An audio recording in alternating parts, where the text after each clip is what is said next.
కృష్ణయ్య, ఏంటి నాకీ సందిగ్ధత? షహిన్షా గారు నిర్దోషి. ఏదేమైనా గాని నా నోటితో నేను షహిన్షాని శిక్షించమనలేను.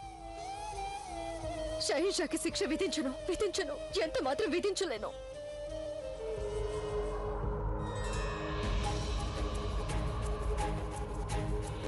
షహిన్షా,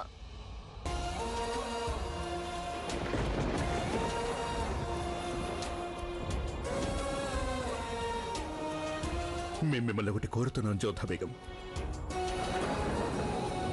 మీరు మాకు శిక్ష విధించి తీరాలి.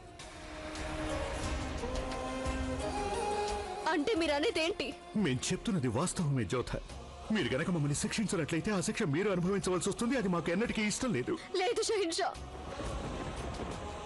మీకు నాకు మధ్య గల సంబంధం గురించి నేను అందరి ముందు ఒప్పుకోవడానికి సిద్ధంగా ఉన్నాను షహిన్షా. కానీ నా నోటితో నేను మీకు శిక్ష విధించలేను. ఇది శిక్ష కాదు, ఇది ప్రాయశ్చిత్తం జోధా బేగం. మాకు శిక్ష విధించడానికి మిమ్మల్ని ఒకానొకరు ఎంచుకున్నారు. అందువల్ల మీరు మాకు శిక్ష విధించక తప్పదు. రేపు పంచాయతీ అందరి ముందు మీరు మాకు శిక్ష విధించాలి. అంటే ఏంటి? కొంచెం మేము చెప్పేది అర్థం చేసుకోవడానికి ప్రయత్నించండి జోధా బేగం. తెలియని తనంలో మేము ఎంతో మందిని కష్టాలు పాలు చేశాం. అందువల్లనే ఇప్పుడు ఈ కష్టాలు అనుభవిస్తున్నాం. తెలియక మేము చేసిన నేరానికి పరిహారమే ఇది. మేము ఈ శిక్షను అనుభవించక తప్పదు జోధా బేగం. అలా అని అసలు మీకెవరు చెప్పారు? ఆ పిల్లవాడే. ఎవరు? తనెవరో మాకు కూడా తెలీదు. కానీ తను మా చెంతకు వస్తాడు, మాకు మాత్రమే కనిపిస్తాడు. ఇక మాకు తప్ప అతను ఇతరులకు ఎందుకు కనిపించడో తెలియదు. పోన్లేండి, మేం మా మీద ఒట్టు వేసుకుంటున్నాం జోధా. మీరు రేపు మాకు శిక్ష విధించి తీరాలి. జోధా బేగం, మీరు ఈ గ్రామానికి సర్పంచ్, న్యాయం కోసమే మిమ్మల్ని అందరూ ఎన్నుకున్నారు. కనుక మీ కర్తవ్యాన్ని మీరు నిర్వర్తించక తప్పదు. కానీ ఒక భార్యగా నాకు కూడా కర్తవ్యం ఉంది షహిన్షా.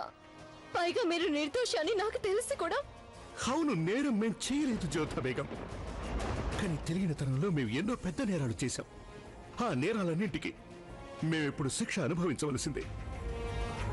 మేము మీ భర్త స్థానంలో ఉన్న సంగతి మర్చిపోండి. కానీ మీరు ఈ గ్రామానికి సర్పంచ్, ఆ స్థానంలో మీరు అందరి ముందు మాకు శిక్ష విధించాలి. జోధా బేగం, మీరు మీ కర్తవ్యాన్ని నిర్వర్తించండి. ప్రజలు మీ మీద పెట్టుకున్న గౌరవాన్ని నిలబెట్టుకోండి.